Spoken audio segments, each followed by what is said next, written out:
Hola a todos, bienvenidos a un nuevo episodio de PLF. ¿Cómo estás, Elo? Todo bien, todo correcto. Marce, ¿cómo estás? Muy bien, chocho de estar acá con ustedes, que los escucho, pero ahora desde adentro. Desde adentro, bueno, es un placer recibir a quien fue mi moré, a quien fue mi maestro en el seminario rabínico, creo que en un solo curso que va a tener que ver con por qué lo invitamos hoy al rabino Marcelo Polakov, el rabino de la Keilah de Córdoba, ¿no, Marce? ¿Hace cuántos años estás ahí en Córdoba?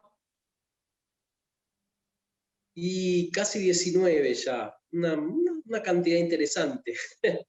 Teóricamente era por un par de años para probar, se ve que la prueba duró mucho. Bueno, muy bien, muy bien. Y Marce contanos un poquito, hoy le vamos a contar a la gente de qué es lo que vamos a hablar, ¿sí? De las fábulas. Elo, ¿te gustan las fábulas? Elo, ¿me escuchás? Ahora están frisadas las imágenes, pero no sé si soy yo o yo los veo frisados. No, yo te veo bien, Marce, Ah, ¿vos? bueno, seguí, sigamos. Sí, nos vemos bárbaro. Debe hacer Bueno, frío en el estudio de Elo, pero acá está muy cálido. bueno, decinos, Elo, si vuelve a la normalidad. Entonces, Elo, la pregunta era, digamos, las fábulas, ¿te gustan las fábulas o no? Sí, me encanta, todas las fábulas y purim, así, todos los maíces. Me encanta. Sí.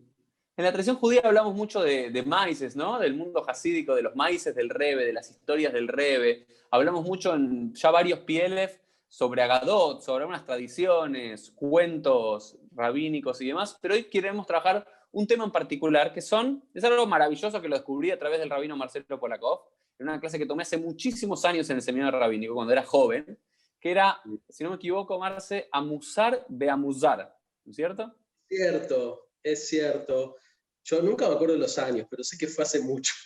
Y el título que le había puesto a ese curso era Amusar, digamos, con una letra S fuerte en hebreo, una samaj. Musar es ética. Vea Musar, que suena como una z, así como una zain, letra, como el sonido de una mosca. Suena parecido, pero Musar es lo extraño, algo raro. Entonces era la ética y lo extraño. Y era un menjunje de algunas cosas que me parecían importantes que, bueno, que todos conociéramos. Entre ellas, no sé si una clase o dos tuvimos referidas al tema de las fábulas en la tradición judía. De ahí Porque debe las ser, fábulas, supongo, las el fábulas generalmente interés. cuando, más allá de los relatos, de las historias que todos conocemos, que nos gustan de la tradición rabínica o de los maestros hasídicos y demás, o también de las historias bíblicas, ¿no? Las historias bíblicas están llenas de sipurim. Las fábulas son algo particular dentro de todo eso. ¿Cómo definirás qué es una fábula a diferencia de un cuento o de otro maíz? ¿Cuál es la diferencia? No es tan sencillo así desde el punto de vista conceptual de género literario marcar la diferencia, porque vendría a ser un subgénero de un cuento, por ejemplo, de un relato que tiene particularidades específicas. Primero, te diría que una de las características que la hacen propia es la extensión. No vamos a encontrar fábulas eternas como puede ser un cuento o un relato, no sé, fantástico. Por otro lado, esto de lo fantástico, en general, a pesar de que no siempre es una característica de las fábulas, tiende a ser fantástico, no siempre, pero la mayoría tiende a tener animales como personajes, ¿no? Las fábulas, no sé, del zorro y la oveja, pero cualquier tipo de animal, aunque no siempre, como te decía, es así, pero suelen tener animales, productos de la naturaleza, de donde surgieron, que después vamos a hablar, y lo que suelen tener en su totalidad es como un mensaje que básicamente tiende a una moraleja.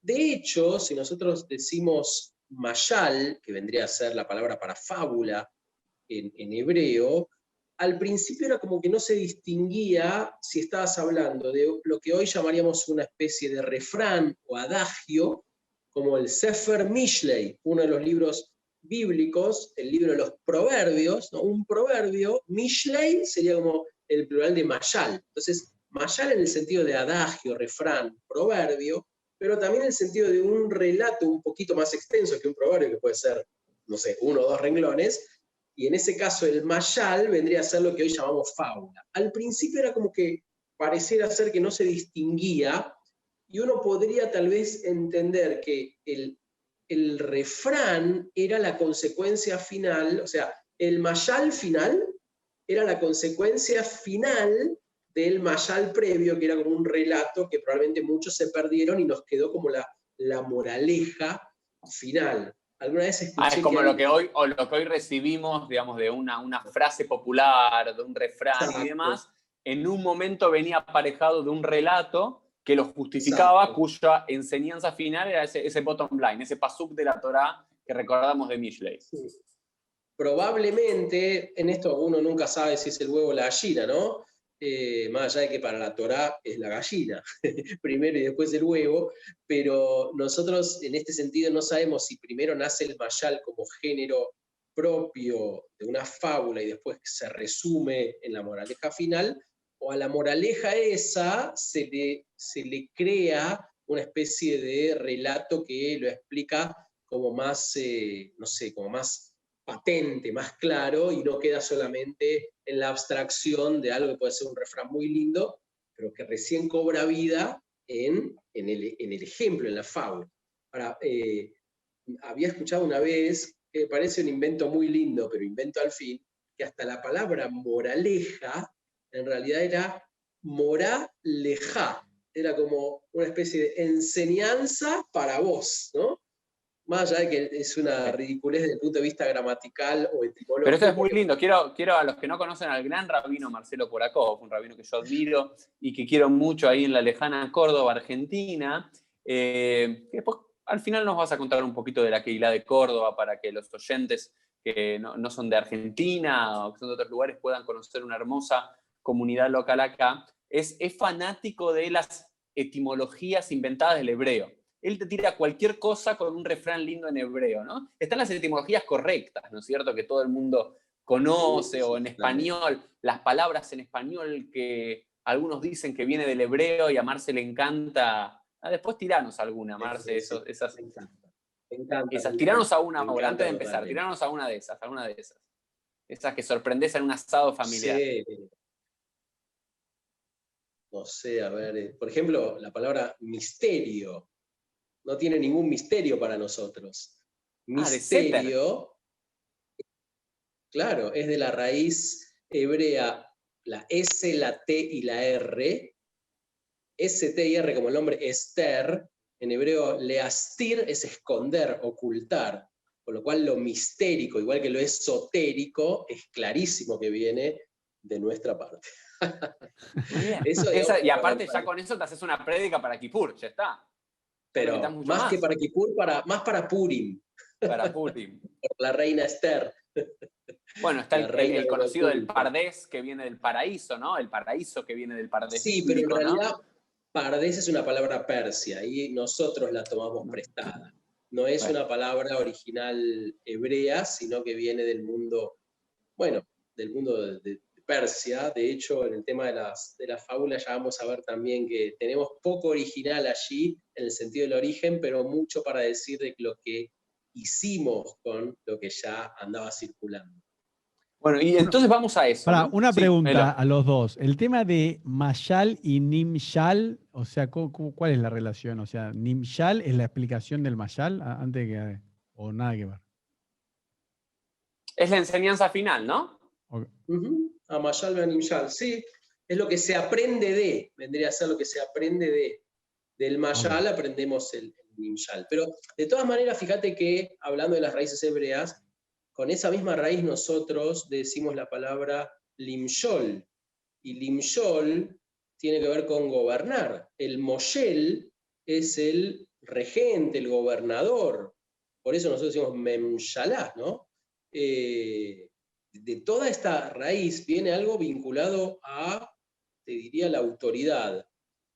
Nadie sabe muy bien por qué. Algunos tienden a pensar que el moshel, el gobernante, era como que se rodeaba a veces de gente muy sabia en algunos lugares pasaba eso, hoy no es muy común, y que esta gente muy sabia de la cual se rodeaba el Moyel, usaba muchos meshalim, o sea, muchas fábulas o anécdotas así de este estilo, como Para para manejar a la que el gente. mismo gobernante, claro, exactamente, era como una técnica, que eso el Talmud claramente lo dice, que muchos de nuestros sabios talmúdicos usaban este tipo de fábulas como para atraer la atención de la gente y después ya, cuando la gente no se dormía y llegaba, digamos, le llegaba algo directo, así como al interés, los cautivaba a partir de esto y después, bueno,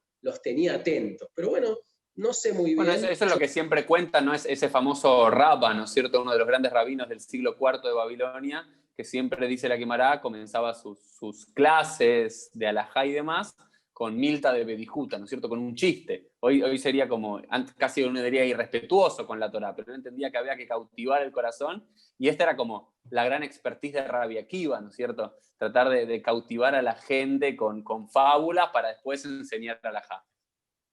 Sin duda, me acuerdo, no sé si era Rabbi Yohanan Ben Zakkai, creo que era él, que para mantener a la audiencia, digamos, concentrada y feliz, les dice, bueno, les voy a contar la historia de una mujer que en Egipto tuvo 600.000 hijos. Entonces, claro, le preguntan quién, y dice, bueno, Yochebed, que era la mamá de Moshe. Gracias a Moshe, gracias a Moisés, salieron 600.000 personas de Egipto, y en realidad fue la madre de todos ellos. Pero eran como recursos que no son propios de la tradición judía, que es, si uno hace hoy un curso, no sé, de oratoria, me acuerdo en algún momento de mi juventud que había tomado un curso de oratoria, una de las cosas que más me gustó era un profesor que decía, un buen discurso tiene que tener 3 características. La primera, un comienzo así apabullante, ¿no? que llame la atención de la gente y que los deje así como mirando qué va a seguir. Después decía, el segundo punto de los 3 es un final sin aliento, o sea, breathless, así que te deje atónito. Y el tercero, y más importante, es la menor distancia entre los 2 primeros. Con lo cual, esto se ve que los sabios del Talmud lo conocían muy bien, porque muchas veces utilizaban este recurso de contar o una exageración absoluta o algo absolutamente mentiroso a propósito, o como vos decías, Milta Bedijuta, un chiste directamente como para entrar en clima, y eso se sigue usando hoy, sin dudas, sin Y dudas. Son Marce, vos decías recursos que, retóricos. porque hoy el tema, ¿no es cierto? El tema del PLF de hoy número 112, que creo que no lo dijimos, el episodio número 112, un lindo número, vamos avanzando, Wow. tenía que ver con las fábulas en la tradición rabínica, los mashalim en la tradición rabínica y de dónde vienen, y por supuesto algunos ejemplos. Vos antes, Marce, ya repetiste 2 veces que no es algo propio de la tradición judía. Sí. Pero antes de hacerte la pregunta que respondas, te hago, pero no se dice que, por ejemplo, que Shlomo Amelech, el rey Salomón, ¿no es cierto?, era conocido por sus proverbios. Sí, bueno, se atribuye, obviamente, nuestra tradición le atribuye al rey Salomón la escritura, o él mismo, o de su corte, del Sefer Mishlei, o sea, el libro de los proverbios. Dentro de, bueno, se le atribuye también el Cantar de los Cantares, Coelet, el Eclesiastés, en cada edad distinta de su vida, es como que a la edad mayor el Eclesiastés, a la edad joven el Cantar de los Cantares, y en la edad intermedia hace el libro de los Mishlei, el libro de los proverbios, que como decíamos recién, tenía que ver con estos adagios o refranes.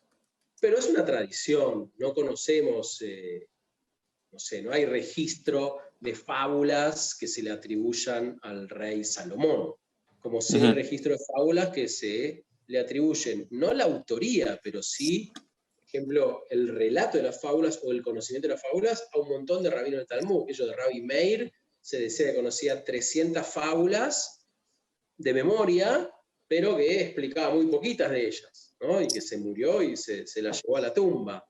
De otro rabino que creo que era, no sé si era, lo tengo anotado por acá, lo puedo buscar, pero más allá del nombre, no importa, también se decía que era especialista en fábulas, en subgéneros de fábulas, ¿no? que eran las zorros, fábulas ¿no? de los zorros.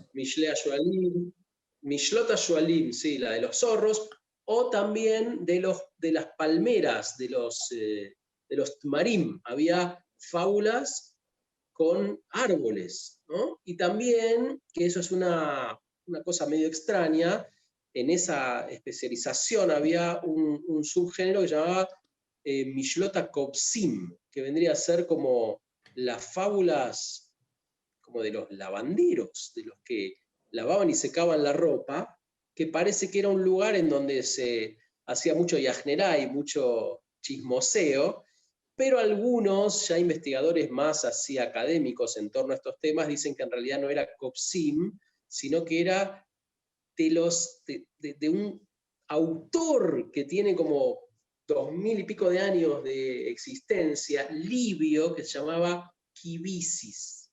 Entonces parece ser que era un autor así como mitológico de fábulas, y así como Esopo, ¿no? Que nadie sabe si existió en serio o no, pero se le atribuye, no sé, 6 siglos antes de la era común su existencia, que era como una especie de esclavo, pero de todas maneras este Kibisis, que trajo una serie de mashalim o de fábulas de la tradición de Libia, imagínense, ¿no? Parece ser que esa palabrita entró ahí porque no era muy común que haya muchas historias de lavanderos. Entonces, No, es muy probable eso. Pero, perdón, sí. rabinos, una consulta. ¿No era que Shlomo, parte de su sabiduría, era que podía explicar un concepto con 1000 parábolas, algo así? ¿No era así? Atribuido al Bueno, rey. se dicen, por supuesto, a ver, la sabiduría del rey Salomón está dicha en el mismo texto del Tanaj, y uno de los relatos más elocuentes de esto tiene que ver con el bebé, la anécdota del bebé que se lo disputaban dos madres, y todos recordarán, eso me lo contaba mi abuela cuando yo era chiquito, mi abuela Milke, Sijonal Ibrahá, me contaba que cuando yo era chiquito, el rey Salomón tenía esta sabiduría de decir, bueno, listo, cortamos al bebé en dos, todos recuerdan esta anécdota, y la mamá real obviamente gritó y yo le dijo que no, y la otra dijo no hay problema, y el rey Salomón inmediatamente se dio cuenta de quién era la madre, pero no hay registro de las parábolas del rey Salomón. Entonces, claro, no hay registros de parábolas que haya hecho él, aunque se le atribuía, ¿no es cierto? Y después la Guimará le atribuye, ¿no es cierto? Digamos, un conocimiento de toda la naturaleza, ¿no? La tradición judía hizo del rey Salomón, que ya el Tanaj dice un poco que es sabio, porque lo dice, ¿no? Y tiene la Bakayá, tiene la Tfilá, la Jojumá, tiene un pedido por sabiduría, ¿no es cierto? Cuando Dios le dice, pedime algo, y él pide por sabiduría, está, pero está relacionado con el rey sabio también del mundo griego, que creo que es algo que vamos a entrar en un ratito, digamos, a hablar, donde muchos de las fábulas vienen del mundo griego, pero sí hay, ¿no, Marce, algunas fábulas en el Tanaj? ¿O no? fábulas en el Tanaj hay muy poquitas en el Tanaj, tal vez como fábula literal. Sí. Probablemente la fábula más específica en este término es la que está en el libro de Jueces, en el libro de Shoftim, en donde hay una fábula que creo que la decía Yotam, si no me equivoco, era para que no sea el rey Abimelech, había que nombrar un rey, y hace como una fábula vinculada a árboles. ¿Quién quiere ser rey? Entonces, vos, la vid. No, a mí no me interesa porque yo, la verdad, que con el kiddush estoy bárbaro. Y vos, el higo, no, a mí tampoco porque me usan para tal cosa.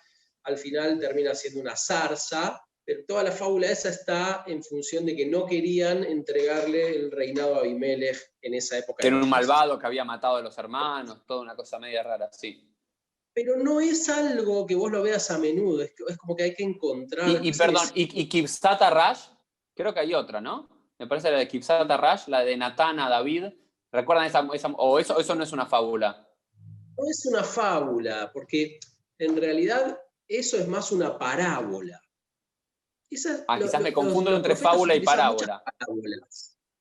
Okay. La parábola, en realidad, lo que trata es de, a ver, la famosa parábola de Natán, de que David, cuando se queda con Betsabé o Bathsheba, la mujer de Uriah, en realidad lo que hace el profeta es marcarle a través de esta historia, de una parábola, le explica lo que hizo, para que lo vea más claro. Pero no es que es una fábula general, que uno diga, bueno, es una enseñanza general, sino es como, te pongo en concreto delante tuyo lo que vos hiciste de manera más clara. No es lo mismo.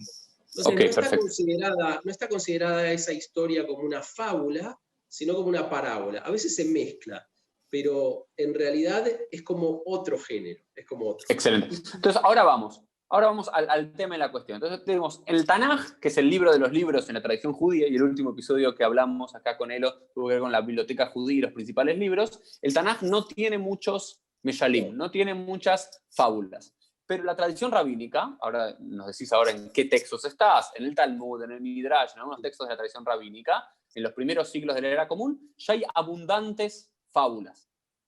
¿Sí? Es así. ¿Qué pasó en el medio? ¿Qué pasó que los autores bíblicos no tenían y nuestros rabinos sí? Bueno, evidentemente lo que hubo, primero que empezó a haber, si hablamos de los autores bíblicos es muy difícil datar. Primero que la Biblia es un libro de muchos libros y cada libro tiene su datación en el sentido de cuándo fue escrito. Algunos es como más claro, otros es muy difícil datarlos, hay muchas discusiones académicas, pero el marco de la escritura de los primeros libros bíblicos o de todo el Tanaj era en un contexto social en donde no había mucho contacto con otras culturas. Distinto es la generación de literatura rabínica que se hace básicamente desde la no soberanía judía, vale decir, cuando se escriben lo que después se compila en el Talmud, los judíos ya no tenían ninguna soberanía, con lo cual eran una minoría, con lo cual vivían en distintos contextos de una sociedad mayoritaria que indudablemente influía en todo. Es decir, no se puede entender el Talmud, ningún relato del Talmud de Babilonia, por ejemplo, sin entender cómo vivían los judíos en Babilonia. Es decir, había relatos de cruces de ríos con canoa, porque era lo que pasaba todos los días. Vos ibas a la escuela y a veces tenías que cruzar un río en canoa para ir a la escuela. Entonces, eso es la vida cotidiana. No hacía falta, digamos, darse cuenta de que la literatura judía construida en lugares diaspóricos y siendo minoría, inexorablemente entraba en contacto con otras culturas. Y al entrar en contacto con otras culturas, se producía lo que por lo menos a siglos de que ha sucedido, para nosotros se producía como una revolución espectacular del conocimiento judío, que no era soslayado al costo de incorporar o asimilarse a la cultura circundante mayoritaria, sino que lo que hacía era absorber chispitas de luz, digamos así, que encontraba en el contexto, pero que las incorporaba desde una mirada judía. Y esto es lo que pasó con las fábulas. Entonces, es muy claro que la fábula como tal estaba dando vueltas por un montón de los lugares, entre comillas, más desarrollados de aquellas épocas, y que compartía, esto era como vos hoy, no sé, en la cultura popular argentina, qué sé yo, está el mate y el fútbol, ¿no? Y entonces, bueno, si a uno se le ocurre una fábula, probablemente mezcla algo del mate, el dulce de leche o el fútbol. Y eso tal vez lo podés incorporar dentro de la tradición judía con una mirada distinta y especial, pero no vas a dejar de hablar del fútbol, el mate y el dulce de leche porque estás viviendo acá, ¿entendés? En Argentina, por decir algo. Entonces, qué sé yo, una comparación muy burda, pero hacemos una canción de Rosh Hashanah en formato de cuarteto en Córdoba, ¿entendés? Entonces, y eso es porque no hay manera de aislarse del contexto en el que estás. Entonces, ¿por qué el Talmud sí está lleno, hay muchas, de fábulas? Era porque en el contacto, tanto con la cultura, te diría, no solo griega, en términos ya no había dominación griega, pero había helenismo en la conciencia de los habitantes de los lugares donde vivían los judíos, pero también, si vivían en Babilonia, era inexorable que tuvieran contacto con la cultura popular babilónica, con la cultura que también venía de lo hindú, con la cultura que venía de Sumeria, con la cultura que venía hasta del budismo. Y es increíble, aquellas personas que, yo no soy en esto académico, he leído, digamos, y el primero que te quiero decir algo también, que hay que, a Omer Dabar Bellé Mombró, hay que decirlo en virtud de quien lo aprendió. Yo mucho de esto lo aprendí de tu amigo y mi amigo y nuestro maestro, el rabino Manes Kogan, que fue el primero que me llamó la atención sobre este tema de las fábulas, y después yo investigué aparte, pero Manes, el rabino Manes Kogan, que vive en Queens, en Nueva York, escribió incluso un texto muy lindo ilustrado sobre fábulas, que lo recomiendo. No sé si está publicado en algún lado, Sí, pero hay que está publicado, yo lo tengo acá. ¿Está? Sí, Ah, en bueno. inglés. Voy a pedir a En Manes inglés que se me mande uno publicó. porque yo no lo tengo. Y le hice mucha publicidad. Pero bueno, te decía, entonces, vos decís, claro, vivía en un contexto donde está claro que las fábulas budistas, que llaman yakatas, o las fábulas hindúes, que tienen un nombre como Pachantranta o algo así, no me acuerdo exacto, son muy similares, y son muy similares a las de Esopo, que son muy posteriores. Y ya Esopo, que lo nombra Platón, que lo nombra Aristófanes, que lo nombra Esquilo, hay muchos autores griegos clásicos que ya nombran los géneros de la fábula y hasta nombran a Esopo mismo. Hay colecciones de fábulas previas al Talmud, por supuesto, previas al Talmud, que ya era parte de lo que sería la cultura popular en varios lugares donde se terminó desarrollando la escritura judía en términos del Talmud y el Midrash como obras, así como el Talmud es un libro, no hay un libro llamado el Midrash, pero hay una serie de colecciones Midrashim que se incorporaban allí las fábulas que ya circulaban, y hay disputas entre los académicos, y empezaron en Grecia, en la Grecia antigua, empezaron en Sumeria, empezaron en India. Pareciera Lo ser que sabemos es que no empezaron en Israel, es algo que nosotros trajimos de afuera, esto lo estamos seguros. Porque seguramente hay alguno que escuche este episodio y nos diga, no, ustedes, rabinos herejes, era algo que los judíos inventaron y que los griegos lo tomaron, ¿no? Siempre va a tener alguno que diga. En este caso, yo creo que ni siquiera los griegos lo inventaron tampoco. Algunos quieren, por ejemplo, a vos que me nombraste lo de las etimologías, algunos quieren leer en la palabra esopo, esopus, la palabra asaf, como un el que reúne. El que reúne, que en realidad esopo no existió, que era un osef, una reunión de fábulas que la hicieron los judíos. Pero no es eso correcto, no es eso correcto tampoco. Lo que es correcto, y lo digo por conocer desde el punto de vista académico las discusiones que hay discusiones en base a de dónde provienen las fábulas. Y probablemente la más fuerte tenga que ver con una cuestión hindú. También te das cuenta por los animales que se nombran. Era muy difícil encontrar, no sé, leones, digamos, en algunos lados donde no había, y sin embargo las fábulas son de leones. Y sin embargo en India hay leones por todos lados, o en aquella época por lo menos lo sabía.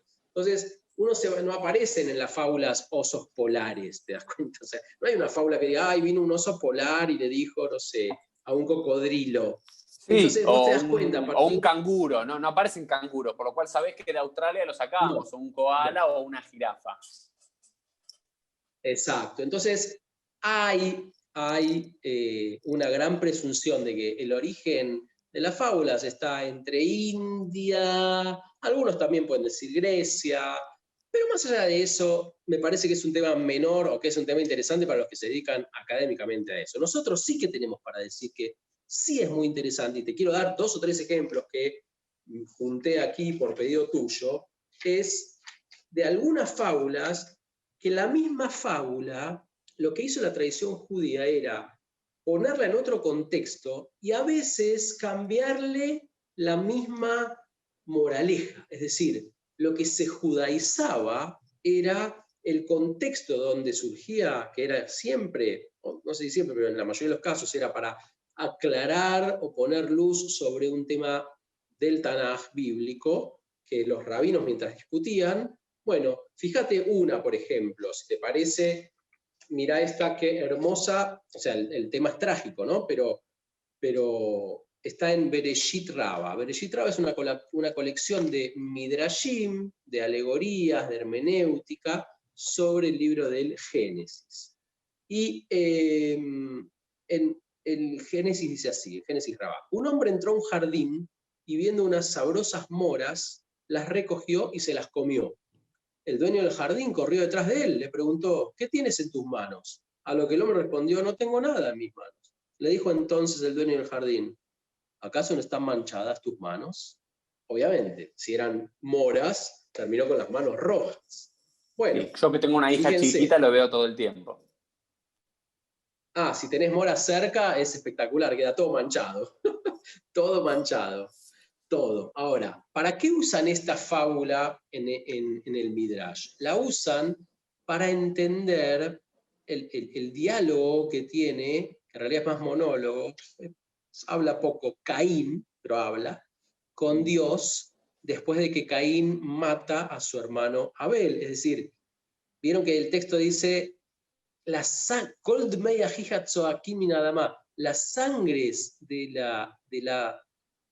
De tu de hermano. Abel, tu hermano, gritan, claman desde la tierra. Entonces, para explicar eso, ¿no? Como Dios, el dueño del jardín, y el otro que dice, Ayomer Ajianoji, ¿soy yo el guardián de mi hermano? Y sí, querido, tenés las manos manchadas de sangre, ¿no? Ahora, fíjense, en este sentido, ¿cómo es la fábula original en Esopo? Se las leo porque es cortita. La fábula original en Esopo es así: un bandido que mató a uno en el camino, lo abandonó y huyó lleno de sangre. Al salir en su persecución, los que lo habían visto se cruzaron con él, le preguntaron por qué tenía manchadas las manos. Les dijo que acababa de bajar de una morera. Y mientras decía esto, llegaron los que lo perseguían y lo detuvieron y lo colgaron de la morera. Y la morera dijo: yo no me aflijo por cooperar con tu muerte, pues también tú te querías limpiar conmigo del asesinato que cometiste. Así muchas veces también los buenos por naturaleza, cuando son calumniados por alguien vil, no dudan en obrar mal contra él. Fíjate cómo se cambia el eje. En la fábula original, el eje es otro. Entonces, ¿qué hizo el anónimo, que no sabemos quién era en este caso, que la incorpora a la colección de Bereshit Rabba? Agarra la fábula, le saca la parte vinculada a esto del bandido y a esto de que si alguien te calumnia, no, la usa para ilustrar muy bien cómo se quiso lavar las manos, digamos, de la sangre Caín, ¿no? Entonces, este uso es el uso típico de la tradición judía: agarrar algo, tomar algo de la sabiduría popular que está alrededor y darle un contenido apropiado. Un otro ejemplo que me gustaría compartir con ustedes y con todos los que escuchan y ven el podcast es uno que tiene que ver con los Geirim. Los Geirim son los que entran al pueblo judío como conversos. Y es una fábula preciosa, preciosa. Y dice así: un rey tenía un rebaño que salía todos los días al campo y regresaba al atardecer. Una vez se unió al rebaño un ciervo que solía pastar todos los días con las cabras. Cuando el rebaño regresaba a su corral, él regresaba con ellas. Y cuando salía a pastar, el ciervo salía con las cabras. Le dijeron al rey: este ciervo se unió al rebaño y pasta con él. Cada día sale con él y regresa con él. Y el rey amaba especialmente al ciervo y había encargado a un buen pastor su cuidado y no dejaba que lo maltrataran, y cuando regresaba le decía que le dieran de beber y lo amaba mucho. Le dijeron: mi señor, ¿cuántas cabras tú tienes? ¿Cuántos corderos tú tienes? ¿Cuántos cabritos tú tienes? Y no nos ordenas cuidarlo especialmente. Sin embargo, este siervo nos ordenas darle un cuidado especial. El rey contestó: el rebaño, quiera o no quiera, es su costumbre pastar en el campo, salir por la mañana, regresar a dormir por las noches. Pero los ciervos duermen en el desierto y no suelen habitar con el ser humano. ¿No debo acaso estarle agradecido a este ciervo que dejó su amplio desierto junto a otros animales y vino y se estableció en mi casa? Miren qué lindo, ¿no? La imagen esta de un trato especial no siempre es así en la tradición judía, aquellos Sino por el que contrario, sí, muchas veces. exacto, a veces podemos dar otras versiones, pero esta es preciosa y en realidad lo que hace es darle un contenido lindo a una fábula que lo original, entre comillas, la fábula de la cabra y las cabras montesas de Esopo, que era previo al Talmud, dice así: un cabrero llevó a pastar sus cabras. Cuando vio unas cabras montesas mezcladas con... Las cabras montesas eran más violentas, ¿no?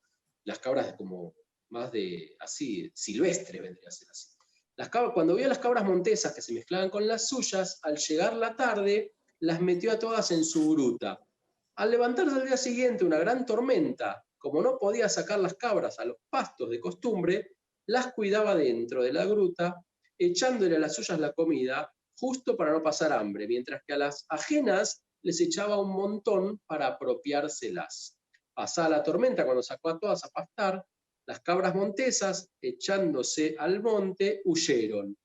Al acusarlas, el pastor, por su ingratitud, porque le dejaban, a pesar de haberlas recibido con un buen trato, le dijeron: pero por eso mismo nos guardamos más, pues si a nosotras que llegamos a ti ayer nos honraste más que a las que estaban contigo hace tiempo, está claro que cuando después de esto se te acerquen otras, las preferirás a nosotras. ¿Saben?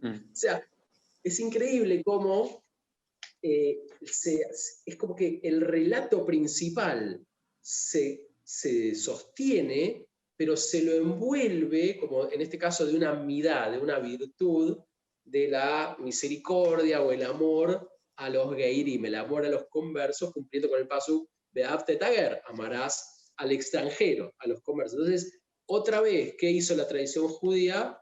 Una fábula, el contexto que todos la sabían, bueno, le cambia un poco el eje, un poquito, y le da un sentido espectacular. Y esto me parece que es la riqueza de la tradición judía en este ámbito en el que estamos hablando. Pero creo que hay dos cosas, ¿no? Un particular y un general, ¿no? Usás fábulas y tradiciones literarias de otros pueblos para explicar tus propios versículos, ¿no? Porque el gran libro que leían era el Tanaj y había cosas que la gente no comprendía o mensajes que quizás no comprendían de la importancia de Be'avte tager, amarás al guer, y usamos una fábula para explicarlo. Pero también en general hay otra cosa muy linda que se puede tomar de aquí para en general pensar la vida judía, en vez de pensar un judaísmo aislacionista, un judío en el cual nos retiramos del entorno pensando que el entorno es peligroso y creamos nuestros propios guetos o nuestros propios lugares y murallas frente al mundo exterior, es pensar, tomar todo lo del mundo exterior, todo lo bueno que tiene la sociedad en general para enseñarte y cada cultura y darle el toque judío, ¿no? Y eso es lo que lo hace... se lo apropias y ya es parte de la tradición, ¿no? Porque una vez que está en Bereshit Rabba, que está en el Talmud, que está en un lado o en el otro, ya es parte nuestro ese proverbio, esa fábula, por más que no haya sido originalmente judía. Sin duda, salvo honrosas excepciones, si uno hace un análisis de las producciones culturales judías más fuertes, han sido producidas en contextos en donde había un gran intercambio con el resto de la sociedad, es decir, y han sido producidas cuando el pueblo judío no tenía soberanía ni tenía mayoría reinante. Es decir, que el ejemplo más claro es el Talmud. Entonces, la cuestión de aislarse para crear no es muy, creo, históricamente recomendable. La historia da pruebas de lo contrario. Obviamente, cuando el contexto es muy, muy terrible, no hay nada para producir. Estamos hablando de situaciones en donde se permite, ¿no? O no de casualidad, Maimónides mismo es una prueba evidente de esto, ¿no? Escribiendo en árabe el grueso de sus obras, que era, el árabe era el inglés de su momento en su lugar. Entonces, ni siquiera, obviamente, sabía hebreo a la perfección. Escribió también en hebreo, pero las obras cumbre de Maimónides son en árabe. Marce, un par de preguntas en relación a las fábulas para empezar a cerrar, ¿no? Vamos a cerrarnos, pero para empezar a cerrar. ¿Tenemos ideas cuántas fábulas más o menos hay en los textos rabínicos clásicos o no? Se supone que hay, no son tantas. Creo que en el Talmud se registran 30 y pico de fábulas, del género específico de fábulas, de las cuales hay un estudio hecho por, creo que era un Julius Black, si no me equivoco, pero me puedo equivocar con el nombre, que hizo como una especie de tabla en donde decía, bueno, de estas fábulas del Talmud, supónganse, de 30 fábulas del Talmud, 12 las podemos ver acá iguales en el mundo budista. 12 las podemos ver claramente con un origen en el mundo de la fábula griega. 6 podemos verlo en las fábulas sumerias. Y 6 podemos verlo, y 6 no sé. Como hay, pero no es un número, como diríamos así, muy grande, tampoco pequeño. Okay. Tampoco pequeño.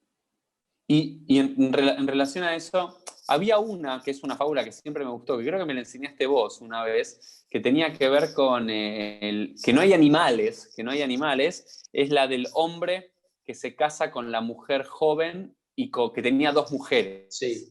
Creo que es de Sopo originalmente, sí. ¿No? ¿La podés contar, que la vas a contar mucho mejor que yo? Que es una fábula que creo que está en la Guemará, no sé si en Nedarim, no sé dónde está. Está en la es maravillosa. Guemará. Sí, es una fábula muy simpática porque en realidad es sobre una discusión que estoy buscando a ver si la leo literal, pero no importa, la cuento, es muy fácil de contar. Se casa tenía 2 mujeres. Bueno, en esa época la poligamia era aceptable en la tradición judía. Entonces, una era más joven y la otra era más vieja. Y el hombre tenía, obviamente, pelo y tenía algunas canas. Y tenía, obviamente, parte de su pelo que no eran canas. Entonces, la mujer joven le sacaba las canas para que parezca más joven. Y la mujer vieja le sacaba el pelo negro, digámoslo así, lo morocho, y obviamente la conclusión inmediata es que el pobre chico se nos quedó pelado. La fábula es muy conocida en muchas culturas. La tradición judía lo hacía, en este caso, en esa Guemará estaba, para justificar que era tan importante enseñar la parte de lo que se llama la halajá, la ley judía, como la enseñanza de la Agadá, de toda la moral o lo que acompaña a lo que estamos ley, haciendo ¿no? hoy, que no es tanto de halajá, sino de Agadá. Una cosa sería así, una cosa así. Entonces decía, algunos que querían estudiar solo halajá o algunos que querían estudiar solo Agadá, decía, esto me hace acordar, Lemá Mayal Domé, es una de las frases clásicas, Lemá Mayal Domé, ¿a qué se parece esto? ¿No?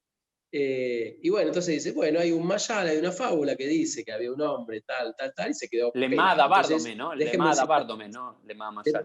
Perdón, dije Lemá Dabárdome, ¿a qué ya tanto mayal? Lemá Dabárdome, ¿a qué se parece esto? Y ahí te traen el mayal, ahí te traen la fábula.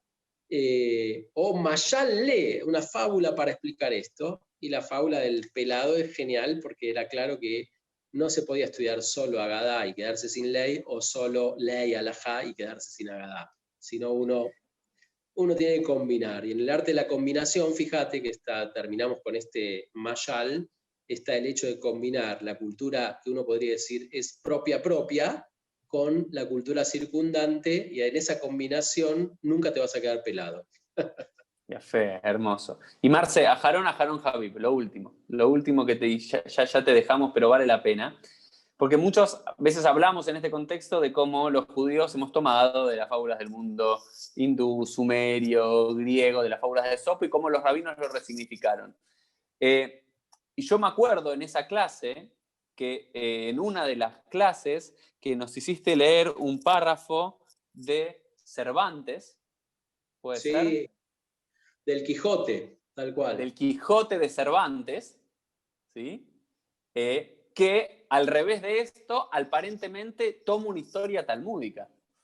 Sí. La historia, en realidad, de Caña de Raba, así se llamaba, tal cual. Hay varias suposiciones de que Miguel de Cervantes Saavedra era como una especie de marrano. Y una de ellas es que relata en un episodio de El Quijote cómo Sancho Panza termina, digamos, hay como una copia literal de un relato del Talmud en una página de Cervantes, que está vinculada a una cuestión de la flexibilidad de la caña, que sí, es tal cual como decís vos. O sea que la tradición judía también abre... No, pero pará, entonces son dos. Entonces son dos, ¿eh? Porque está el de la caña, que una persona debe ser siempre, que el Talmud dice, ¿no es cierto? Ahí el Tratado de Ta'anit, ¿sí? Que está la historia del feo y del sabio y demás. Sí. Y está que una persona siempre debe ser flexible como la caña y no rígida como el cedro. Sí. Pero yo no me acordaba de esa, me hiciste acordar de esa de recién que está en Cervantes, sino ¿De cuál te acordás? Elo, si no la conocés, es maravillosa, la del ¿Cómo cetro es? lleno de oro. Ah, cierto. Contala porque yo ya me olvidé el detalle. Hay parecer, en otro capítulo, que es otra de las teorías de por qué Cervantes podía llegar a ser marrano, o que tuvo alguna cuestión de que sabía, porque no es que son fábulas que están en otros lados, sino que solamente aparecen en la Guemará.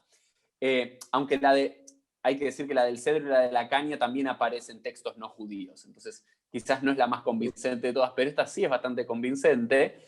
Al parecer había un litigio de una persona que le dijo a la otra, dos personas van frente al juez, ¿sí? Y le dicen, esta persona me debe, no sé, 100 monedas de oro. Y la persona dice, no, yo no te debo nada. Sí, me debes porque nunca me la devolviste. Dice, sí, te la devolví. No me la devolviste, una cosa, la otra. Mirá el bastón que tenés. ¿Ok? ¿Y qué te decís? El bastón que me diste en un momento, ¿qué es esto? Y no sé de qué forma se rompe el bastón y ahí estaba todo el oro. Y que la Guemará lo trae en relación a las promesas, que la persona no mintió, ¿no? Exactamente, estaba buscando el texto y es eso exacto tal cual. Era el bastón con lleno, es en el capítulo 6 del ingenioso hidalgo Don Quijote de la Mancha. Creo que es el capítulo 6. Bueno, entonces hay algo que también se toma, ¿no? De nuestra propia tradición, que también es lindo como para ir y volver. Bueno, Marce. No somos nosotros. Yo tengo una pregunta antes que terminemos, Uri, ¿eh? Sí. Dale. A ver, le quiero preguntar a Marce por qué tiene a Woody Allen. ¿Puede ser atrás el cuadrito? ¿Qué tenés atrás del escritorio? Tengo a Woody Allen. Mirá, les voy a mostrar, voy a llevar. Este es el Rabinato de Córdoba. Mi oficina. Primero es el capítulo 45, ahí lo busqué mientras estabas diciendo, es el capítulo 45, para el que lo quiera buscar ya, de cómo el gran Sancho Panza tomó la posesión de su ínsula y el modo que comenzó a gobernar. Y ahí está el relato que recién nos contaba Uri, que es una copia también del Talmud. Y acá yo tengo alguno de mis, no voy a decir ídolos, pero bueno, Tato, acá está. Boris, Groucho. Y acá, esperen, así pues. Voy a dar vuelta a esto un segundo. A ver, pero explica por qué lo pusiste, los que están y por qué Esperen, están, a ver. esperen que esto es un lío, ahí está. Yo esperaba que tengas rabinos ahí, que tengas una ¿Dónde foto, está no esto sé, para de dar Marshall vuelta? Mayer, algo. Ahí, ¿ves? No, los libros están, acá hay muchos libros, es un desorden, hay muchos libros por todos lados, ven, libros. Esto es del rally de Rosh Hashanah que hicimos, zona de Shofar, otras cosas, y acá otros dos. A veces Groucho Marx y Tato Bores, ¿no? Groucho Marx, Tato Bores y Woody Allen, 3 genios para mi gusto, 3 genios del humor, de la sátira y de, no sé, y que siempre pusieron la tradición judía, digamos, no solo que no renegaron de su tradición judía, sino orgullosos de su tradición judía y que abrevaron en ella y nos regalaron no solo a los judíos, sino trascendieron mucho gracias a la capacidad de reírse de nosotros mismos, que eso es muy sano. Los pueblos que no tienen humor, cuidado con... O la gente que no tiene humor, cuidado. Justo hace unos episodios atrás hablábamos del fanatismo en el judaísmo y cómo la tradición rabínica intenta evitar el fanatismo, ¿no es cierto? Y recordaba que en el libro de Amos Oz, que decía cómo curar un fanático, decía que la primera forma de curar a un fanático es otorgándole sentido del humor. Las personas que no se ríen de uno mismo terminan en el fanatismo, ¿no? Es muy complicado, tal cual. Así que estos tres son personajes interesantes. A mí me gustan mucho los tres. Los tres. Bueno, esto fue el Hasak episodio Waru. número 112 de PLF. Gracias, Marce, por deleitarnos con fábulas incorporadas en nuestra tradición. Nos vemos todos en un próximo episodio. Chau, chau. Chau. Chao, gracias a ustedes. Chao.